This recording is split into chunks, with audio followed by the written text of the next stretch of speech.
ಜೈ ಭಾರತ್, ವಂದೇ ಮಾತರಂ.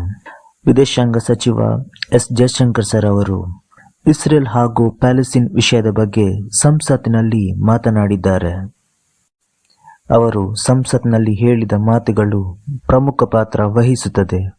ಯಾಕೆಂದರೆ ಭಾರತ ಸರ್ಕಾರದ ನಿಲುವುಗಳೇನು ಎಂಬ ಕೆಲವೆಲ್ಲ ವಿಚಾರಗಳು ಇಲ್ಲಿ ಸ್ಪಷ್ಟವಾಗಿ ಗೊತ್ತಾಗುತ್ತದೆ. ಸಂಸತ್ನಲ್ಲಿ ಭಾಷಣ ಮಾಡುತ್ತಾ ಕೆಲವೊಂದು ವಿಚಾರಗಳು ಬಹಿರಂಗಗೊಂಡಿದೆ. ಅದೇನೆಂದರೆ, ಮೊದಲಿಗೆ ಹೇಳ್ತಾರೆ, ಭಾರತದ ರಾಷ್ಟ್ರೀಯತೆಗೆ ಧಕ್ಕೆ ಉಂಟಾದಾಗ ಇಸ್ರೇಲ್ ನಮ್ಮ ಪರ ಇತ್ತು, ನಮ್ಮ ಜೊತೆಯಲ್ಲೇ ಇತ್ತು. ನಾವು ಕೂಡ ಹಾಗೆ ಅವರ ಕಷ್ಟಕಾಲ ಸಂದರ್ಭದಲ್ಲೂ ಕೂಡ ನಾವು ಅವರ ಜೊತೆ ನಿಲ್ಲಬೇಕಾಗ್ತದೆ ಅಂತ ಸಂಸತ್ನಲ್ಲಿ ತಿಳಿಸಿದ್ದಾರೆ. ಇನ್ನು ಇಸ್ರೇಲ್ ಬಗ್ಗೆ ಹೇಳಬೇಕಾದರೆ, ಭಾರತದ ಪ್ರತಿಯೊಂದು ವಿಚಾರದಲ್ಲೂ ಭಾರತ ಪರ ನಿಂತಿದೆ. ಭಾರತದ ಮೇಲೆ ಭಯೋತ್ಪಾದನೆ ದಾಳಿ ನಡೆದಾಗ ಮೊದಲೇ ಖಂಡಿಸುವುದು ಇಸ್ರೇಲ್. ಈ ಎರಡು ರಾಷ್ಟ್ರಗಳು ಸೇಮ್ ಪರಿಸ್ಥಿತಿ ಹೊಂದಿದೆ. ಅಂದರೆ ಸುತ್ತಲೂ ಶತ್ರು ರಾಷ್ಟ್ರಗಳನ್ನು ಹೊಂದಿದೆ.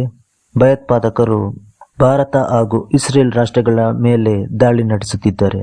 ಈ ಎರಡು ರಾಷ್ಟ್ರಗಳ ಪರಿಸ್ಥಿತಿ ಏನಿದೆ ಅದು ಒಂದೇ ರೀತಿ ಇದೆ. ಭಾರತ ಹಾಗೂ ಪಾಕಿಸ್ತಾನ ಜೊತೆ ನಡೆದ ಯುದ್ಧಗಳಲ್ಲಿ ಪ್ರತಿ ಸಂದರ್ಭದಲ್ಲೂ ಕೂಡ ಇಸ್ರೇಲ್ ಭಾರತ ಪರ ನಿಂತಿತ್ತು. 1971 ವಿಚಾರದಲ್ಲೂ ಹಾಗೆ, ಆವಾಗಲೂ ಭಾರತ ಪರ ನಿಂತಿತ್ತು. ಭಾರತ 2 ಸಲ ಪರಮಾಣು ಟೆಸ್ಟ್ ಮಾಡಿದಾಗ ಅಮೆರಿಕ ಹಾಗೂ ಮಿತ್ರ ರಾಷ್ಟ್ರಗಳು ಭಾರತ ಮೇಲೆ ಒಂದು ಸ್ಯಾಂಕ್ಷನ್ ಎಲ್ಲ ಹಾಕಿದರು. ಆದರೆ ಇಸ್ರೇಲ್ ಮಾತ್ರ ಇದಕ್ಕೆ ವಿರೋಧವನ್ನು ವ್ಯಕ್ತಪಡಿಸಿತು ಹಾಗೂ ಭಾರತದ ಜೊತೆ ಉತ್ತಮವಾದ ಸಂಬಂಧವನ್ನೇ ಮುಂದುವರಿಸಿದರು. ಇನ್ನು ಕಾರ್ಗಿಲ್ ಯುದ್ಧದಲ್ಲೂ ಕೂಡ ಹಾಗೆ ಭಾರತದ ಸೇನೆಗೆ ಲೇಸರ್ ಗೈಡೆಡ್ ಸ್ಪೈಸ್ ಬಾಂಬ್ಗಳನ್ನು ಕೊಟ್ಟು ಈ ಕಾರ್ಗಿಲ್ ಗೆಲುವಿನಲ್ಲಿ ಪ್ರಮುಖ ಪಾತ್ರ ವಹಿಸಿದೆ. ಇನ್ನು ಮುಂಬೈ ದಾಳಿ ಸಂದರ್ಭದಲ್ಲೂ ಕೂಡ ಹಾಗೆ ಇಸ್ರೇಲ್ ತನ್ನ ಫೋರ್ಸ್ ಅನ್ನು ಭಾರತಕ್ಕೆ ಕಳುಹಿಸಲು ತಯಾರಾಗಿತ್ತು, ಅಂದರೆ ಉಗ್ರರ ವಿರುದ್ಧ ಹೋರಾಡಲು. ಆ ಸಂದರ್ಭದಲ್ಲಿ ಭಾರತ ನಿರಾಕರಿಸಿತು. ಯಾಕೆಂದರೆ ನಮ್ಮ ಬಳಿಯೇ ಸ್ಪೆಷಲ್ ಫೋರ್ಸ್ಗಳು ಹೊಂದಿದೆ, ನಮ್ಮ ಭಾರತೀಯ ಸೈನಿಕರೇ ಆ ಉಗ್ರರನ್ನು ಹೊಡೆದುರುಳಿಸಿದ್ರು. ಹೀಗೆ ಹೇಳುತ್ತಾ ಹೋದ್ರೆ ಪ್ರತಿ ವಿಚಾರದಲ್ಲೂ ಕೂಡ ಇಸ್ರೇಲ್ ಭಾರತ ಪರ ನಿಂತಿದೆ.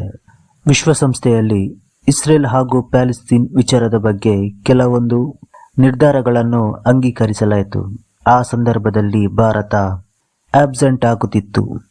ಅದಕ್ಕೂ ಕೂಡ ಎಸ್ ಜಯಶಂಕರ್ ಅವರು ಉತ್ತರ ಹೇಳಿದ್ದಾರೆ. ಭಾರತ 2 ರಾಷ್ಟ್ರದ ಜೊತೆಗೆ ಸಂಬಂಧವನ್ನು ಬೆಳೆಸಲು ಇಷ್ಟಪಡುತ್ತದೆ. ಈ 2 ರಾಷ್ಟ್ರಗಳು ಪರಸ್ಪರ ಮಾತಾಡಿ ಬಗೆಹರಿಸಿಕೊಳ್ಳುವುದೇ ಒಳಿತು.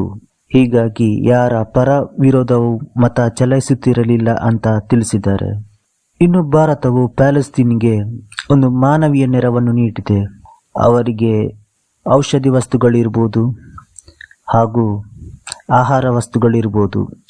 ಈ ಯುನೈಟೆಡ್ ನೇಷನ್ ಅಡಿಯಲ್ಲಿ 5 ಮಿಲಿಯನ್ನ ವಸ್ತುಗಳನ್ನು ವಿತರಿಸಿದ್ದೇವೆ ಅಂತಲೂ ತಿಳಿಸಿದ್ದಾರೆ. ಇದರಲ್ಲಿ ಒಂದು ಸ್ಪಷ್ಟ ಏನು ಗೊತ್ತಾಗುತ್ತಿದೆ ಅಂದರೆ, ಭಾರತ 2 ರಾಷ್ಟ್ರಗಳ ಜೊತೆನೂ ಒಂದು ಬ್ಯಾಲೆನ್ಸ್ ಆಗಿ ಸಂಬಂಧವನ್ನು ಮಾಡಿಕೊಂಡು ಹೋಗುತ್ತಾ ಇದೆ.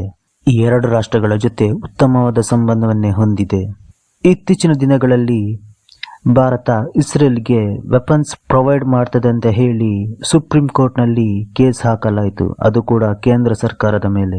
ಸುಪ್ರೀಂ ಕೋರ್ಟ್ ಹೇಳಿತು, ಇದು ಭಾರತ ಸರ್ಕಾರದ ನಿರ್ಧಾರ, ಇದು ಕೇಂದ್ರ ಸರ್ಕಾರದ ನಿರ್ಧಾರ.